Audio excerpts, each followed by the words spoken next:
ओडिया रीतिकाव्य रसानुमोदी सुधी श्रोता बंधु मान मोर नमस्कार। बंधुगण से नयागढ़ जिलार कवि जदुमणिकर कथा आमे पुणी आउ थे आलोचना करवा।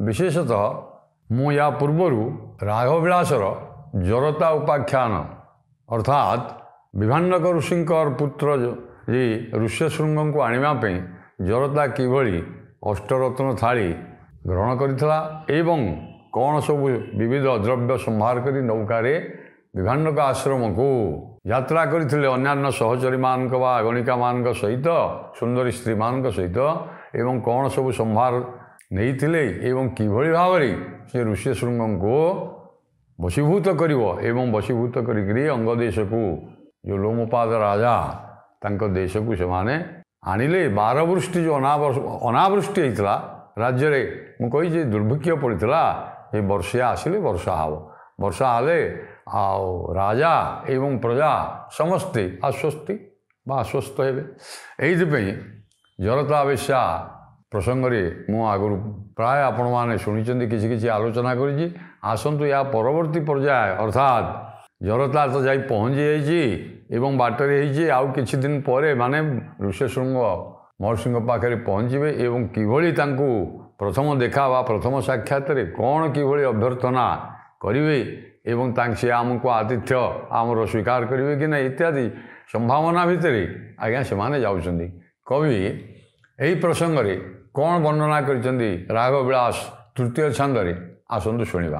केते दिन रही बाटे विभाण्डक आश्रमे केते बेले जीवा बोली उद्वेग से मर्मे केते दिन रही बाटे विभाण्डक आश्रमे केते बेले जीवा बोली उद्वेग से मर्मे शुभ बेले विभाण्डक तप स्थान गले शुभ घिनी बारंगना नाबुबा चमत्कार बनना शुभ घिनी बारंगना नाबुबारिले।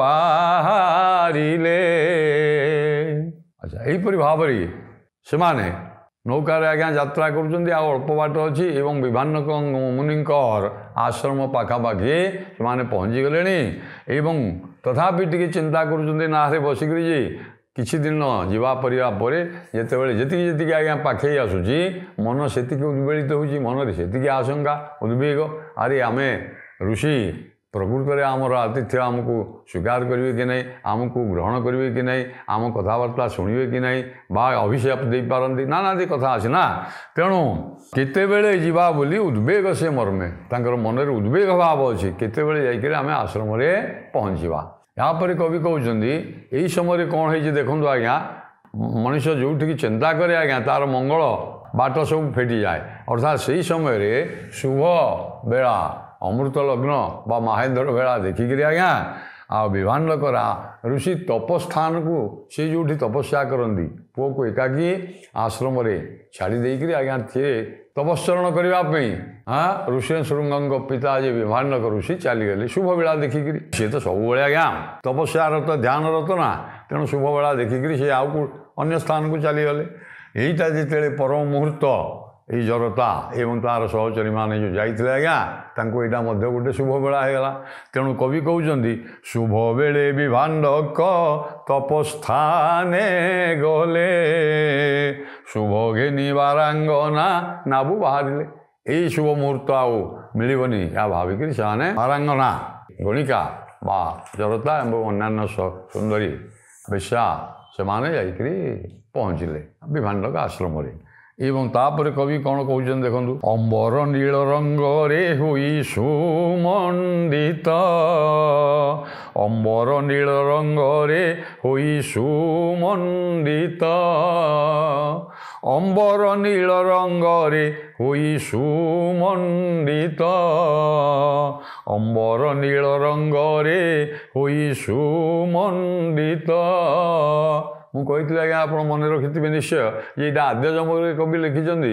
କିନ୍ତୁ ସ୍ଥଳ ବିଶେଷରେ ବିଭିନ୍ନ ବହୁ ସ୍ଥାନରେ ସର୍ବଯମକ ଅଳଙ୍କାର ପ୍ରୟୋଗ କରିଛନ୍ତି। ତେଣୁ ଏଇଠି ମଧ୍ୟ ଏଇ ପଦଟି ହେଉଛି ସର୍ବଯମକ ଅଳଙ୍କାରର ଉଦାହରଣ। ଅମ୍ବର ନୀଳ ରଙ୍ଗରେ ହୁଏ ଆକାଶ ଏହି ଶୁଭ ବେଳାରେ ଯେତେବେଳେ ଜରତା ଅନ୍ୟାନ୍ୟ ସହଚରୀ ବା ସଙ୍ଗିନୀମାନଙ୍କୁ ଧରିକିରି ଆଜ୍ଞା ବିଭାଣ୍ଡକ ଆଶ୍ରମକୁ ଯାଇଛି ଋଷ୍ୟଶୃଙ୍ଗଙ୍କୁ ସାକ୍ଷାତ କରିବା ପାଇଁ। ଆଉ ଅମ୍ବର ସେତେବେଳେ ଆକାଶ ନୀଳବର୍ଣ୍ଣ ଧାରଣ କରିଥିଲା ଏବଂ ଅତି ସୁନ୍ଦର ଦେଖାଯାଉଥିଲା। ନୀଳ ରଙ୍ଗରେ ହୋଇ ସୁମଣ୍ଡିତ ଏବଂ ଏମାନେ ମଧ୍ୟ ନୀଳାମ୍ବରୀ ଅର୍ଥାତ୍ ଅମ୍ବର କହିଲେ ବସ୍ତ୍ର, ଅମ୍ବର କହିଲେ ଆକାଶ, ଅମ୍ବର କହିଲେ ବସ୍ତ୍ର। ଏମାନେ ନୀଳ ପାଟ ଶାଢ଼ୀ ସବୁ ପରିଧାନ କରିଛନ୍ତି। ଆଉ ଏକରେ ତ ସୁନ୍ଦରୀ ଦିବ୍ୟ ସ୍ତ୍ରୀ ସ୍ୱର୍ଗୀୟ ଅପ୍ସରୀ ବର୍ଣ୍ଣନା ହେଇଛି। ରମ୍ଭା ଉର୍ବଶୀ ମେନକା ତିଳୋତ୍ତମା ପ୍ରଭୃତି ଆଙ୍କ ସମକକ୍ଷ ଏଇ ସୁନ୍ଦରୀମାନେ। ଆଉ ଯେତେବେଳେ ନୀଳାମ୍ବରୀ ପାଟ ସବୁ ପରିଧାନ କରିଛନ୍ତି ଆହୁରି ବେଶ ବିନ୍ୟାସ ଚମତ୍କାର ଦେଖାଯାଉଛନ୍ତି। ପାଦ ପରେ ଦେଇ ଅପସର ବାରାଙ୍ଗନା ମିଳିଲେ ପାଶର। ପାଦ ପରେ ଋଷି କ'ଣ କରିଛନ୍ତି ଆଜ୍ଞା? ପାଦ ଅର୍ଥାତ୍ ବୃକ୍ଷକୁ ଆଉଜିକିରି ବସିଛନ୍ତି ଏବଂ ପାଦ ଉପରେ ବସିଛନ୍ତି। ଅର୍ଥାତ୍ ଗୋଟିଏ ସ୍ୱସ୍ତିକ ଆସନ ହେଇପାରେ ବା କୁକୁଟ ଆସନ ବି ହେଇପାରେ। ଏଇଭଳିଆ ଅପସର ଶବ୍ଦ ଅର୍ଥ ମଧ୍ୟ ତକିଆ। ହେ ଗଛକୁ ବୃକ୍ଷକୁ ଆଉ ଆଉଜିକିରି ଆଜ୍ଞା ଏମିତି ବସିଛନ୍ତି ପାଦ ପରେ ଅର୍ଥାତ୍ ପାଦ ଉପରେ ବସିଛନ୍ତି ଏବଂ ଧ୍ୟାନସ୍ଥ ହେଇଛନ୍ତି କ'ଣ ଭାବୁଛନ୍ତି ଇତ୍ୟାଦି। ଆଉ କବି ୟାକୁ ବି ଅନ୍ୟ କେହି ଅନ୍ୟ ଅର୍ଥ ବି କରନ୍ତି ଯେ ପାଦ ପରେ ଅର୍ଥାତ୍ ଏମାନେ ଋଷ୍ୟଶୃଙ୍ଗଙ୍କୁ ଋଷ୍ୟଶୃଙ୍ଗ ମହର୍ଷିଙ୍କ ଦେଖା କରିବାକୁ ଯାଉଥିବା ବାରାଙ୍ଗନା ମାନେ ପାଦ ପରେ ଅର୍ଥାତ୍ ପାଦ ଆସ୍ତେ ଆସ୍ତେ ଧୀରେ ଧୀରେ ପକେଇକିରି ଯାଉଛନ୍ତି ବୋଲି ମଧ୍ୟ କେହି ଅର୍ଥ କରନ୍ତି। ତେବେ ମୋ ମତରେ ଏଇଟା ହେଉଛି ଅପସର ଅର୍ଥାତ୍ ଯେ ଆଉଜିକିରି ବସିଛନ୍ତି ବା ତକିଆ କରିକିରି। ଅପସର ଶବ୍ଦର ଅର୍ଥ ହେଉଛି ଆଜ୍ଞା ତକିଆ। ଇଏ ଗଛକୁ ତକିଆ କରି ଅର୍ଥାତ୍ ଆଉଜିକିରି ବସିଛନ୍ତି। ଏଣୁ ଏଇ କଥାଟି ଯେତେବେଳେ ଦେଖିଲେ ବାରାଙ୍ଗନା ମାନେ ଋଷି ବସିଛନ୍ତି ଧ୍ୟାନସ୍ଥ ହେଇକିରି ଏବଂ ଗଛକୁ ଆଉଜିକିରି। ଉପେନ୍ଦ୍ର ଭଞ୍ଜ ମଧ୍ୟ ବୈଦେଶୀ ବିଳାସରେ ଆଜ୍ଞା ଏଇ ବିଷୟଟି ଆହୁରି ରମଣୀୟ ଆହୁରି ସୁନ୍ଦର ମାଧୁର୍ଯ୍ୟ ବ୍ୟଞ୍ଜକ ଶବ୍ଦରେ ମଧ୍ୟ ଖୁବ୍ ଏଇ ଜରତା ଉପାଖ୍ୟାନ ଏଇ ପ୍ରସଙ୍ଗଟି ବର୍ଣ୍ଣନା କରିଛନ୍ତି। ବିଟ ପିଙ୍କି ମୁନି ମଣି ଆଉଜି ଯେ ଥିଲେ ବିଟ ପିଙ୍କି ମୁନି ମଣି ସମାଦର କଲେ। ବିଟପି ବୋଲେ ବୃକ୍ଷ, ବିଟପି କି ମୁନିମଣି ଆଉଜି ଥିଲେ। ମୁନିମଣି ଆଉଜିକିରି ଇଏ ଲେଖିଲେ ଅପସର ଅର୍ଥାତ୍ ଆଉଜିକିରି ବସିଛନ୍ତି ଏବଂ ସିଏ ମଧ୍ୟ ସେ କଥା ଲେଖିଲେ ବିଟପି କି ମୁନିମଣି ଯେ ମୁନି ଶ୍ରେଷ୍ଠ ଋଷ୍ୟଶୃଙ୍ଗ ଆଉଜିକିରି ବସିଥିଲେ ଏବଂ ବିଟପି ବେଶ୍ୟାମାନଙ୍କୁ ମୁନି ଜ୍ଞାନ କରିକିରି ମୁନି ଋଷି ଜ୍ଞାନ କରିକିରି ସମାଦର କଲେ। ବସାଇ ଆସନେ ବୈଦେଶୀ ବିଳାସ ବସାଇ ଆସନେ ପୁଛେ କାହିଁ ତପି ଗଣ ବସ ମଠ କରି କହ ମଠ ନ କ। ଚମତ୍କାର ଶବ୍ଦ କବି ସମ୍ରାଟ ଉପେନ୍ଦ୍ର ଭଞ୍ଜ। ବସ ମଠ କରି କହ ମଠ ନ କରିଣ। ଏଇମାନଙ୍କୁ ଯେତେବେଳେ 10-15 ଜଣ ଆଜ୍ଞା ସୁନ୍ଦରୀ ଦିବ୍ୟ ସ୍ତ୍ରୀମାନଙ୍କୁ ଦେଖିଲେ ଇଏ ତ ଜୀବନରେ ଦିବ୍ୟ ସ୍ତ୍ରୀ ଦେଖି ନାହାନ୍ତି। ଆଉ ସେ ଭାବିଲେ ଇଏ ନିଶ୍ଚିତ କେଉଁ ଆଶ୍ରମରୁ ଆସିଛନ୍ତି ଆଉ ଋଷି। ତେଣୁ ବିଟ ପିଙ୍କି ମୁନି ମଣି ଇଏ ମୁନି ଶ୍ରେଷ୍ଠ ଋଷ୍ୟଶୃଙ୍ଗ ବିଟପୀମାନଙ୍କୁ ଗଣିକାମାନଙ୍କୁ ମୁନି ଜ୍ଞାନ କରିକିରି ତାଙ୍କୁ ଆତିଥ୍ୟ ପ୍ରଦାନ କଲେ ଏବଂ କେଉଁଠି ମଠ ଆପଣମାନଙ୍କର ଆଶ୍ରମ କେଉଁଠି ମଠ ନ କରି ଅର୍ଥାତ୍ କାଳ ବିଳମ୍ବ ନ କରି ମୋତେ କହନ୍ତୁ। ମୁଁ ଆଜି ବଡ଼ ଆନନ୍ଦିତ ଯେ ଯାହା ଆମ ଆଶ୍ରମକୁ ଏତେ ଦିନ କରି ମୁନି ଋଷିମାନଙ୍କର ପାଦ ପଡ଼ିଲା। ଏ ଜ୍ଞାନରେ ଋଷ୍ୟଶୃଙ୍ଗ ତାଙ୍କୁ ଆତିଥ୍ୟ ସତ୍କାର କରିଛନ୍ତି ଏବଂ ଉପେନ୍ଦ୍ର ଭଞ୍ଜ ଯାହା କହିଛନ୍ତି ଆଜ୍ଞା ମୁଁ କହିଲି। ବର୍ତ୍ତମାନ ଆସନ୍ତୁ ରାଗବିଳାସ କାବ୍ୟରେ ଯଦୁମଣି କ'ଣ କରିଛନ୍ତି ସେଇ ବିଷୟରେ ଆଲୋଚନା କିଭଳି ହେଇଛି ଆସନ୍ତୁ ଶୁଣିବା। ବାରାଙ୍ଗନା ମିଳିଲେ ପାଶରେ ଦେଖି ସୁଖୀ ମୁନିଷ ଯେ ଦେଖି ସୁଖୀ ହେଲେ। ମୁନିଷ ଦେଖି ସୁଖୀ ପରମ ଆନନ୍ଦିତ ହେଇଗଲେ ସେ ଏକା ବିଷୟ। ସମାଦର କରନ୍ତେ ସେ ସମାଦର କଲେ। ନିଜେ ଋଷି ପ୍ରଥମେ ମୁଁ କହିଛି ଯେ ଏମାନଙ୍କର ଯେଉଁ ସନ୍ଦେହ ସେଇଟା ସାଙ୍ଗେ ସାଙ୍ଗେ ଋଷି ଦୂର କରିଦେଲେ। ସମାଦର କରନ୍ତେ ପ୍ରଥମେ ସେମାନଙ୍କୁ ଅଭ୍ୟର୍ଥନା କରିଛନ୍ତି ଆତିଥ୍ୟ ପ୍ରଦାନ କରିଛନ୍ତି ଯାହାଫଳରେ ଏମାନେ ମଧ୍ୟ ତାକୁ ଗ୍ରହଣ କରିଛନ୍ତି। ସମାଦର କରନ୍ତେ ସେ ଏମାନେ ମଧ୍ୟ ଆଦର କଲେ ସମାଦର କଲେ।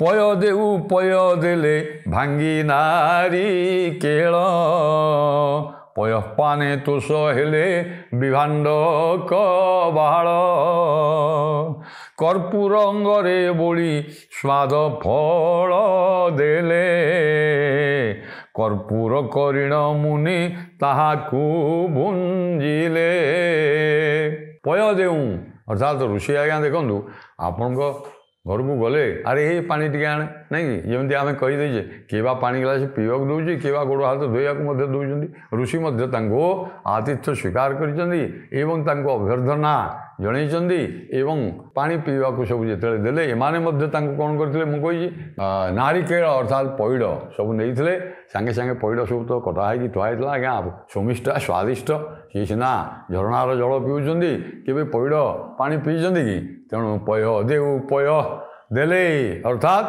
ନାରିକେଳ ଜଳ ଏମାନେ ମଧ୍ୟ ଦେଲେ ଆଉ ଋଷି ମଧ୍ୟ ତାକୁ ଆନନ୍ଦରେ ପାନ କଲେ ପୟଃପାନେ ତୋଷ ହେଲେ ବିଭାଣ୍ଡ କବାଳ କର୍ପୂର ଅଙ୍ଗରେ ବୋଳି ଦେଲେ ଆଏ ଶୀତ ମୁଁ ଗତ ଥର କହୁଥିଲି ଆରେ ଶୀତ ଗୁଡ଼େ ପାଉଁଶ ବୋଳି ହେଉଥିଲେ ସବୁବେଳେ ବିଭୂତି ବିଲେପିତ ଅଙ୍ଗ ତେଣୁ ଏମାନେ କ'ଣ କଲେ ନା ତାଙ୍କର ଅଙ୍ଗକୁ ଭଲକରି ଆଉ ଆଜ୍ଞା ପୋଛାପୋଛି କରିଦେଲେ ଅଙ୍ଗବାସରେ ଏବଂ ତାପରେ ତାଙ୍କୁ ସବୁ କର୍ପୂର ସୁବାସିତ କର୍ପୂର ପ୍ରଲେପ ଅଙ୍ଗରେ କରିଦେଲେ ଯାହାଫଳରେ ଆହୁରି ଆନନ୍ଦିତ ହେଇଗଲେ ଋଷି ପାଉଁଶ ଗୁଳି ବୋଳି ହେଉଥିବା ଲୋକ ଯଦି ଅନ୍ତତଃ ସୁବାସିତ କର୍ପୂର ଗୁଣ୍ଡ ମିଶ୍ରିତ ପାଉଡ଼ର ଆଜ୍ଞା ଲଗେଇଦେଲେ ଚୂର୍ଣ୍ଣ କର୍ପୂର ଚୂର୍ଣ୍ଣ ଆମେ ଯାହାକୁ ପାଉଡ଼ର କହୁଛେ ବି ସେଥିରେ ମିଶୁଛେ ନା ସୁବାସିତ ବା ସୁଗନ୍ଧ ଦ୍ରବ୍ୟ ସବୁ ପ୍ରଲେପ କରିଦେଲେ ଋଷି ପରମ ସନ୍ତୋଷ ଲାଭ କଲେ ଏବଂ ଯେଉଁ ସ୍ୱାଦିଷ୍ଟ ଫଳମାନ ସବୁ ଦେଲେ କର୍ପୂର ବୋଲି ଶବ୍ଦ ଦେଲେ ଅର୍ଥାତ୍ କରପୁର ହାତରେ କରପୁଟରେ କରପୁର ହାତରେ ଆଞ୍ଜଳା କରି ପରିପୂର୍ଣ୍ଣ ହେଲା ଭଳିଆ ଗ୍ରହଣ କଲେ କରପୁର କରିଣ ମୁନି ତାହାକୁ ଭୁଞ୍ଜିଲେ ଆନନ୍ଦରେ ଖାଇଲେ ଏବଂ ପଟ୍ଟବସ୍ତ୍ର ଫେଇ ପଟ୍ଟବସ୍ତ୍ର ପିନ୍ଧାଇଣ ପଟ୍ଟରୂପ ଦର୍ଶନାର୍ଥ ଆଦର୍ଶ ଦେଇଣ ଯଦୁମଣି ଆଉ ଟିକେ ଭଞ୍ଜଙ୍କୁ ଆଜ୍ଞା ଆଉ ପାଦେ ଆଗେଇ ଯାଇଛନ୍ତି ବର୍ଣ୍ଣନା କରିବା ସଙ୍ଗେ ସଙ୍ଗେ ତେଣୁ ଯଦିଓ ଭଞ୍ଜ ସୁନ୍ଦର ଭାବରେ ବର୍ଣ୍ଣନା କରିଛନ୍ତି ବୈଦେଶୀ ବିଳାସରେ ଉପାଖ୍ୟାନ ତଥାପି ଆଉ ଋଷିଙ୍କୁ ଦର୍ପଣ ଦେଖାଇଦେଲେ ଦେଖନ୍ତୁ ଆପଣଙ୍କୁ କିଭଳି ଦେଖାଯାଉଛନ୍ତି ପୂର୍ବ ଶୋଭା ଅପେକ୍ଷା ବର୍ତ୍ତମାନର ଶୋଭା ଦୁଗୁଣିତ ହେଇଯାଇଛି ଏଣୁ ପଟ୍ଟବସ୍ତ୍ର ଫେଇ ଋଷି ଯେଉଁ ପଟ୍ଟବସ୍ତ୍ର ଅର୍ଥାତ୍ ବଳକଳ ପଟ୍ଟ ବୋଇଲେ ବୃକ୍ଷର ବକଳ ଛାଲି ପିନ୍ଧିଥିଲେ ବସ୍ ସେଇ ପଟ୍ଟବସ୍ତ୍ରକୁ ତାଙ୍କ ଦେହରୁ ବାହାର କରିଦେଲେ ଏବଂ ଦିବ୍ୟ ପାଟ ଲୁଗା ସୁନ୍ଦର ପାଟ ଲୁଗା ପିନ୍ଧେଇ ଦେଲେ ପଟ୍ଟ ରୂପ ଦର୍ଶନାର୍ଥେ ଏବଂ ତାଙ୍କର ଛବି ପଟ୍ଟ ବୋଇଲେ ମଧ୍ୟ ଛବି ଆଉ ଦେଖିବା ପାଇଁ ଗୋଟିଏ ଦର୍ପଣ ଦେଖାଇଦେଲେ ଆରେ ସୁବାସିତ ସୁଗନ୍ଧିତ କର୍ପୂର ମିଶ୍ରିତ ଅଙ୍ଗରାଗ ସବୁ ପ୍ରଲେପ ହେଇଛି ଏବଂ ଋଷିତ ପଇଡ଼ ପାଣି ପିଇଲେଣି ସ୍ୱାଦିଷ୍ଟ ଫଳ ଖାଇଛନ୍ତି ସୁମିଷ୍ଟ ଫଳ ବି ଖାଇଛନ୍ତି ଏବଂ ତାପରେ ସୁନ୍ଦର ଦେଖାଯାଉଛନ୍ତି ଆଉ ତାଙ୍କୁ ପାଟ ଲୁଗା ଟିକେ ପିନ୍ଧେଇ ଦେଇ ଆଜ୍ଞା ଦର୍ପଣ ଦେଖାଇଦେଲେ ଆଉ କ'ଣ ହେଇଛି ସୁମନା ମଣ୍ଡିଲେ ଶିରେ ଯତନେ ଗୁନ୍ଥିଣ ସୁମନା ମଣ୍ଡଳୀ ଦେଖି ତୁଷ ମୁନିରାଣ ସୁମନା ମଣ୍ଡିଲେ ଉତ୍ତମ ମନରେ ଆଜ୍ଞା ସୁମନା ଗୁନ୍ଥିକିରି ମାଳ ତାଙ୍କୁ ମଧ୍ୟ ଆଉ ସେ ଯେଉଁ ତାଙ୍କର ଜଟାଜୁଟ ମସ୍ତକରେ ତାଙ୍କୁ ମାଳ ପରିଧାନ କରାଇଦେଲେ ଆଉ ବେକରେ ମଧ୍ୟ ଗଳାରେ ମାଳ ପିନ୍ଧେଇଦେଲେ ସୁମନା ଗୁନ୍ଥିଣ ଶିରେ ଅର୍ଥାତ୍ ମସ୍ତକରେ ଯତନେ ଗୁନ୍ଥିଣ ଗୁନ୍ଥିଥିବା ସୁମନା ଯେ ମଣ୍ଡଳୀ କରିଦେଲେ ବେଢ଼େଇ ଦେଲେ ଯେମିତି ବେଢ଼ାଇ ଦେଲା ଭକ୍ତଚରଣ ଦାସ ଲେଖିଛନ୍ତି ସୁଦାମା ମାଳି ଭଗବାନ ଶ୍ରୀକୃଷ୍ଣଙ୍କର ଯୋଡ଼ାରେ କ'ଣ ଦେଲା ନା ବେଢ଼ାଇ ଦେଲା ନବ ବକୁଳ ଦାମ ଶୋଭାକୁ ଶକ୍ର ଚାପ ନୋହିବ ଶୋଭାକୁ ଶକ୍ର ଚାପ ଇନ୍ଦ୍ରଧନୁ ଭଳିଆ ବଉଳ ଫୁଲର ମାଳ ସୁଦାମା ମାଳି ଗୁଡ଼େଇ ଦେଇଥିଲା ବର୍ଣ୍ଣନା ହେଇଛି ଏଣୁ ଏମାନେ ମଧ୍ୟ ଅନୁରୂପ ଭାବରେ ତାଙ୍କର ଜଟାରେ ସୁନ୍ଦର ଭାବରେ ମାଳା ଏଣୁ ସୁମନା ମଣ୍ଡିଲେ ଶିରେ ଯତନେ ଗୁନ୍ଥିଣ ସୁମନା ମଣ୍ଡଳୀ ଦେଖି ସୁମନା ଆଜି ଦିବ୍ୟ ସ୍ତ୍ରୀମାନେ ଏଇଭଳି ସଜେଇ ଦେଲା ଦେଖିକିରି ସେ ଆହୁରି ଆନନ୍ଦିତ ହେଇଗଲେ ଦ୍ୱିଗୁଣିତ ଆନନ୍ଦ ହେଇଗଲେ ଏଇଥିରୁ ଆମେ ଦେଖିବା ଯେ ଜରତା ଯେଉଁ ପ୍ରତିଜ୍ଞା କରି ଅଷ୍ଟରତ୍ନ ଥାଳି ଗ୍ରହଣ କରିଛି ଭଲ ଶୁଭ ବେଳାରେ ଯାଇଛି ଏବଂ ଲକ୍ଷଣ ଗୁଡ଼ିକ ମଧ୍ୟ ଆଜ୍ଞା ଶୁଭ ମୁହୂର୍ତ୍ତ ଜାଣୁଛି ସବୁ ଆଉ ଋଷି ଗ୍ରହଣ କରୁଛନ୍ତି ଏଣୁ ଋଷି ନିଶ୍ଚିତ ଲୋମପାଦ ରାଜାଙ୍କର ଆତିଥ୍ୟ ସ୍ୱୀକାର କରି ଅଙ୍ଗ ଦେଶକୁ ଆସିବେ ବର୍ଷ ହେବ ଏଇଟା ପୂର୍ବା ଭାସ ଜଣାପଡ଼ିଯାଉଛି ଆଜ୍ଞା। ଆଉ କ'ଣ ହେଇଛି? ମଠ କାହିଁ ପୁଛୁ ମଠ ନ କରି କହିଲେ, ମଠ ତୁମ୍ଭ ଆମ୍ଭର ଯେ ଆଶ୍ରମ ବୋଇଲେ, ଦେବାର୍ଚ୍ଚନ କର ଯେଉଁ ମନ୍ତ୍ର ପାଠ କରି, ଦେବାର୍ଚ୍ଚନ ଦେହେ ଆମ୍ଭ କାମ ମନ୍ତ୍ର, ଚମତ୍କାର ବର୍ଣ୍ଣନା, କାମ ମନ୍ତ୍ର ପୁରୀ। ଆଜ୍ଞା କ'ଣ ତାପରେ ଋଷି ପଚାରିଲେ ତାଙ୍କୁ, ଦେଖନ୍ତୁ, ବସାଇ ଆସନେ ପୁଛେ କାହିଁ ତପି ଗଣ, ବସ ମଠ କରି କହ ମଠ ନ କରିଣ। ଇଏ ମଧ୍ୟ ସେଇ କଥା, ମଠ କରିକିରି ଆଉ ଶୀଘ୍ର ଆପଣମାନଙ୍କର ଆଶ୍ରମ କେଉଁଠି କେଉଁଠି ଅବସ୍ଥାନ କରୁଛନ୍ତି, କେଉଁଠି ଆଶ୍ରମରେ ରହିକିରି ଆପଣ ଅଧ୍ୟୟନ କରୁଛନ୍ତି, ଅଧ୍ୟାପନ ଇତ୍ୟାଦି ଇତ୍ୟାଦି କରୁଛନ୍ତି, ବା ବେଦ ଶାସ୍ତ୍ର ଅଧ୍ୟୟନ କରୁଛନ୍ତି ଇତ୍ୟାଦି। ମଠ ତୁମ୍ଭ ଆମ୍ଭର ଯେ ଆଶ୍ରମ, ସେ କହିଲେ ହଁ, ଋଷିଙ୍କୁ କହିଲେ ନାହିଁ ନା ଆପଣ ଆଶ୍ରମରେ ରହୁଛନ୍ତି ଏବଂ ଆମେ ମଧ୍ୟ ଆଶ୍ରମରେ ରହୁଛୁ, ପାର୍ଥକ୍ୟ। କିନ୍ତୁ ଭଞ୍ଜ ଆଉ ଟିକେ ତାକୁ ବଳେଇ ଯାଇଛନ୍ତି, ଦେଖନ୍ତୁ କେଡ଼େ, ବିକଶି ହାସ କଟାକ୍ଷ ଢାଳିଣ ରସିକା, ବୋଇଲେ ଗେଲାଇ ହୋଇ ଫୁଲାଇ ନାସିକା, ବିକଶି ହାସ କଟାକ୍ଷ ଢାଳିଣ ରସିକା, ବୋଇଲେ ଗେଲାଇ ହୋଇ ଫୁଲାଇ ନାସିକା, ବନେ ତୁମ୍ଭେ ଭ୍ରମ ଆମ୍ଭେ ବନିରେ ବିଳସୁ। ତୁମ୍ଭେ ବଣରେ ବିହାର କରୁଛ, ବଣରେ ଆଶ୍ରମ କରିଛ, ଆମେ ବନି ଅର୍ଥାତ୍ ଆମେ ହେଉଛୁ ଉପବନରେ ବିହାର କରୁଛି। ବନୌକା ତୁମ୍ଭେ ଆମ୍ଭେ ବନିତା, ତୁମ୍ଭେ ବନଚାରୀ ଆମ୍ଭେ ହେଉଛୁ ବନିତା, ଏତିକି ମାତ୍ର ପାର୍ଥକ୍ୟ ଇତ୍ୟାଦି। ଉପେନ୍ଦ୍ର ଭଞ୍ଜ ସେ ଏକା କଥା। ଆଉ ଯଦୁମଣି ତାଙ୍କର ମୁଁ କହିଲି ଯେ ଶବ୍ଦ ଚାତୁରୀରେ ଶବ୍ଦର ଆଉ ସଂଯୋଜନା ଶୈଳୀରେ ଆକୁ ଏ ବିଷୟ ମଧ୍ୟ ଅତି ସୁନ୍ଦର ଭାବରେ ବର୍ଣ୍ଣନା କରି କହୁଛନ୍ତି। ଆଉ ମଠ ତୁମ୍ଭ ଆମର ଯେ ଆଶ୍ରମ ଏବଂ ଦେବାର୍ଚ୍ଚନ କର। ପୁଣି ପଚାରିଲେ, ଆରେ ତୁମେ କେଉଁ ଦେବତାଙ୍କୁ ଅର୍ଚ୍ଚନା କରୁଛ? ଏମାନେ କହିଲେ, ଆଜ୍ଞା ଆମେ ଶମ୍ଭୁ। ଭଞ୍ଜ ଲେଖିଛନ୍ତି, ବସନ୍ତି ଆମ୍ଭ ଦେବତା ଶମ୍ଭୁ ହୃଦୟସ୍ଥଳ। ଆରେ ଗୋଟିଏ ଶିବଙ୍କୁ ତୁମେ ଆରାଧନା କରୁଛ, ଆମେ ସ୍ତନ ଯୁଗଳ ଶମ୍ଭୁ ଉପରେ ବର୍ଣ୍ଣନା କରାହେଇଛି ଆଜ୍ଞା, ଲିଙ୍ଗ ବୋଲି ସ୍ତନକୁ ଶମ୍ଭୁ ବା ମହାଦେବ ରୂପରେ କଳ୍ପନା କରାହେଇଛି। ଏଣୁ ଆମେ ଯୁଗଳ ଶିବ ମୂର୍ତ୍ତି ଆମର ବକ୍ଷୌଜ ବା ଛାତିରେ ଆମେ ତାକୁ ରଖିଛୁ ସବୁବେଳେ। ଏବଂ ଏତିକି କଥା, ତୁମେ ଆମର ମନ୍ତ୍ର ହେଉଛି କାମ ବୀଜ, କାମ ବୀଜ ହେଲା। ଆମେ କାମାୟ ନମଃ ଦେବାର୍ଚ୍ଚନ କରି କେଉଁ ମନ୍ତ୍ର ପାଠ କରି, ଦେବାର୍ଚ୍ଚନ ଦେହେ ଆମ୍ଭ କାମ ମନ୍ତ୍ର ପୁରୀ ରହିଛି। ଆଉ କ'ଣ କବି କହୁଛନ୍ତି ଦେଖନ୍ତୁ, ପାଣି ଅଭିଷେକେ ତୁଷ୍ଟ ସେ ଶମ୍ଭୁ ଦେବତା, ପାଣି ମୁନି କର ଦେଇ ଦେଖାଇ ବନିତା। ଅତି ଚମତ୍କାର ଆଜ୍ଞା। ଆସ୍ତେ ଆସ୍ତେ ଆମେ ଦେଖିବା ଯେ ଇଏ ମାନେ ଜରତା ପ୍ରଭୃତି ସୁନ୍ଦରୀ ମାନେ ଆଗେ ପାଦେ ପାଦେ ଆଗଉଥିଲେ ମଧ୍ୟ ଋଷି ମଧ୍ୟ ଆଜ୍ଞା କିଛି କମ୍ ନୁହେଁ ସେତେବେଳକୁ। କାହିଁକି ନା ତାଙ୍କର ମନରେ ସାତ୍ଵିକ ଭାବ ଜାଗ୍ରତ ହୋଇଗଲାଣି ଏବଂ ବିଶେଷତଃ ଆଦି ରସାଶ୍ରିତ ଶୃଙ୍ଗାର ଭାବ ବି ଜାଗ୍ରତ ହୋଇଗଲାଣି ଏବଂ ତେଣୁ ସିଏ ବିଭୋର ହୋଇଗଲେଣି ଏମାନଙ୍କର ଚର୍ଚ୍ଚାରେ। ତେଣୁ କବି ବର୍ଣ୍ଣନା ସେଇଥିପାଇଁ କରିଛନ୍ତି, କବି ସୁନ୍ଦର ଭାବରେ ଆକୁ ବର୍ଣ୍ଣନା କରିଛନ୍ତି। ପାଣି ଅଭିଷେକ ତୁଷ୍ଟ ସେ ଶମ୍ଭୁ ଦେବତା, ଆମର ବକ୍ଷୌଜ ବା ଯେଉଁ ଦୁଇଟି ଶମ୍ଭୁ ବା ଶିବଙ୍କୁ ଆମେ ଯେଉଁ ପୂଜା କରୁଛୁ କାମ ମନ୍ତ୍ରରେ, ଆଉ ସିଏ ଆମେ କୁଆଡ଼େ ଆଉ ନାହାନ୍ତି, କେଉଁ ଦେଉଳରେ ନାହାନ୍ତି କି ଆମ ଆଶ୍ରମରେ ଆମେ ସ୍ଥାପନ କରିନୁ, ଆମେ ଯୁଆଡ଼େ ଯାଉଛୁ ଆମ ସାଙ୍ଗରେ ସିଏ ଅଛନ୍ତି ସ୍ତନ ଯୁଗଳ। ଏଣୁ ପାଣି ଅଭିଷେକ, ଆଜ୍ଞା ପାଣି କହିଲେ ଶିବଙ୍କୁ ଜଳଶାୟୀ କରାଯାଏ, ଜଳରେ ଜଳାଭିଷେକ ମଧ୍ୟ କରାଯାଏ। ଆଉ ଏଠି ପାଣି ବୋଇଲେ ଜଳ, ପାଣି ବୋଇଲେ ମଧ୍ୟ ହସ୍ତ। ଆଉ ଆମ ବକ୍ଷୌଜ ବା ଆମର ଆମେ ଯେଉଁ ଶମ୍ଭୁଙ୍କୁ ଆମ ଛାତିରେ ଧରି ରଖିଛୁ ବା ବକ୍ଷରେ, ସେ ପାଣି ଅଭିଷେକରେ ସନ୍ତୋଷ ଅର୍ଥାତ୍ କରମର୍ଦ୍ଦନ, ହାତ ପାଣି ବୋଇଲେ ହାତରେ ମର୍ଦ୍ଦନ ହେଲେ ଆଜ୍ଞା ସିଏ ତୁଷ୍ଟ ହୁଅନ୍ତି। ଆଉ ଜଳାଭିଷେକ ହେଲେ ଶିବ ପାଷାଣ ଲିଙ୍ଗ ସେ ତୁଷ୍ଟ ହୁଅନ୍ତି। ପାଣି ଅଭିଷେକ ତୁଷ୍ଟ ସେ ଆଉ ଉପେନ୍ଦ୍ର ଭଞ୍ଜ ମଧ୍ୟ ସେଇ କଥା ଲେଖିଛନ୍ତି, ବସନ୍ତି ଆମ୍ଭ ଦେବତା ଶମ୍ଭୁ ହୃଦୟସ୍ଥଳ। ବସନ୍ତି ଆମ୍ଭ ଦେବତା, ଆମ ଦେବତା ଶମ୍ଭୁ ଆମ ହୃଦୟରେ ଅଛନ୍ତି। ବକ୍ଷେ ରୁହ ଯୋଡ଼ି ଶୀଘ୍ରେ କଲା କୋଳ। ଏହା କହିକିରି ସେ ଜରତା ତାଙ୍କୁ ଆଲିଙ୍ଗନ କଲା। ଭାଷାନ୍ତର କରି ଋଷି ଦେଖୁ ପୟୋଦର, କହିଲେ ଆଚ୍ଛା କେଉଁଠି ତୁମ ଶମ୍ଭୁ ଅଛନ୍ତି, ମୁଁ ଟିକେ ପ୍ରଣାମ କରିବି, ଦେଖେଇଦେଲ। କହିଲାରୁ ଭାଷାନ୍ତର ଅର୍ଥାତ୍ ଆଜ୍ଞା ଅଙ୍ଗବାସକୁ ସେ ଖୋଲି ଦେଇଛି, ଛାତିରୁ ଲୁଗା କାଢ଼ି ଦେଇଛି ଇତ୍ୟାଦି। ମୁଁ ଆଉ ସେ ବିଷୟରେ ବିଶେଷ ବର୍ଣ୍ଣନା କରୁନି। ପାଣି ମୁନି କର ଦେଇ, ପାଣି ସେ ଏଠି ଯଦୁମଣି ସେ କଥା କହୁଛନ୍ତି, ପାଣି ଅର୍ଥାତ୍ ସେ ପାଷାଣ ଶମ୍ଭୁ ବା ପାଷାଣ ଲିଙ୍ଗ ମହାଦେବ ବା रुद्र सी होउचंदी पानी जलाभिषेकरे बा जलसाई संतुष्ट बा जलाभिषेकरे जल देले आओ ये हला हाथ में मर्दन कले एवं गुरु आमर मठरे अछंदी हाँ पानी मुनि कर दे या कहीकि से जरता बेश्या कौन कला ना पानी बोली मुनि का हाथटी नहीं से आज्ञा लगेदेला आ ऋषि तो सात मुझे कहली एक विभोर एवं श्रृंगारी भाव मन में जाग्रत है सहित रोमांच विपत्तु इत्यादि इत्यादि भाव सब जो मैंने देखुं आर हास कटाक्ष परिहास मधुर आलापर आहरी बसीभूत हो तापर कवि कौन वर्णना कर देखु गुरु आंभर मठरे अछंती बोइले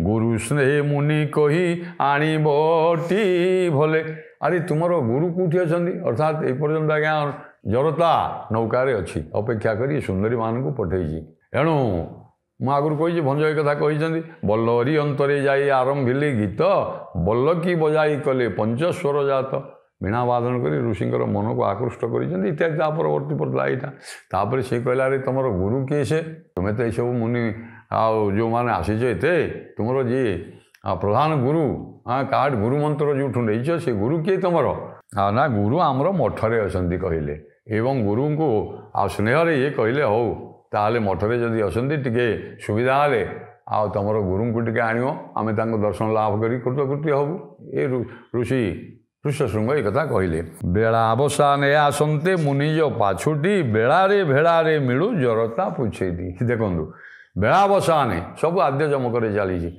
बेल अवसान ये आज्ञा केते बेलू जाइछन्ती सकाळ पहरु एवं तापर पर दीपर सीटी कटई स्वादिष्ट फलमूल देइछन्ती खाइछन्ती आश्रम में जहाँ फलमूल इत्यादि तापर सूर्य अस्त होगा समय जो संध्या समय हो आज्ञा बेलावसान हो बेले आओ मुनि को पाछुटिक आज्ञा नौका पाक जो जरता रही से आणिले एवं बेड़ारे भेड़ारे मिलू जरता आओ ठीक समय जिते जरता पाखे सी आसी पहुँच जाइछन्ती से अति आनंद पाछुटिक नहीं जाइए मुनि ऋष्यशृंग को एवं परवर्ती पर्याय ऋषि ए जरता एवं ऋषि भितर साक्षात होगा परवर्ती अवस्था जदुमणि कौन आलोचना कर आसतु शुणा विनायक सिंह विनायक हृदे ध्यायी विनायक राघव विलास छांदे कही ओ कविता काव्यटी उपसंहार कर दी आज्ञा एत कथा तो कहले आपण मैंने शुणिले आउ विशेष से विषय आलोचना नक अर्थात ऋष्यशृंग को जहाँ से मैंने भाई जो जरता नौकार आणिक बसईदेला आज्ञा तार भंजता को आहरी सुंदर भाव में वर्णना करते ऋष्यशृंग को जरता देखी सी कौन कला ना अति सुंदर भाव में आज्ञा बाछाय न ऋषि को जे रस गोचर गीते कहे उपेन्द्र भंज वीरवर कौन कला जरता मु पदे खाली सूचना क्रमे कहीदे जोटा जदुमणि छाड़ी अवश्य ज्ञात सारे छाड़ी कहीं आदि रस वर्णना कौन करेंगे बोली किंतु भंजतांकर अति चमत्कार भाव में ताको सुंदर भाव में वर्णना कर विज्ञासे प्रथम रसे चंद्र चाली देला विज्ञाने ऋषि कुमार उत्ताने शोइला विज्ञासे कामशास्त्र धूरीण जो बाछायन ऋषिंकर 64 बंध से जानी चंद्र चालना कला जे पुरुषर केउ केउ अंगरे कौ तिथि कौ बार टीप माइले आज्ञा सी आहरी काम उत्तेजित हो विद्या को जरता जानी चंद्र चालना करू उत्तान चित होकर ऋषि शुइले तापर सी इत्यादि मिलन प्रवृत्ति घटी एवं तापर ऋषि आनंद से धरिक अंग देश को बा लोमपाद राजा देश को आसती वर्षा हो जाए परवर्ती पर्याय मुझे ऋषि पाद दौ दौ चिंता करते वर्षा हम एवं आनंदित आउ विशेष वर्णना करी कवि जदुमणि उपसंहार कर विनायक सिंह विनायक हृदय ध्याही विनायक सिंह मानधाता हृदय आ गणेश को ध्याई प्रभु गणेश विघ्न राज को चिंता करी विनायक सिंह एक कथा कहते राघव विलास को छांदे वर्णना कर जरता उपाख्यान ये कही कवि जदुमणि तृतीय छांद को उपसंहार कर जरता उपाख्यान परवर्ती पर्याय आउ कौन घटी आलोचना सुविधा हेल्ले करवा। नमस्कार।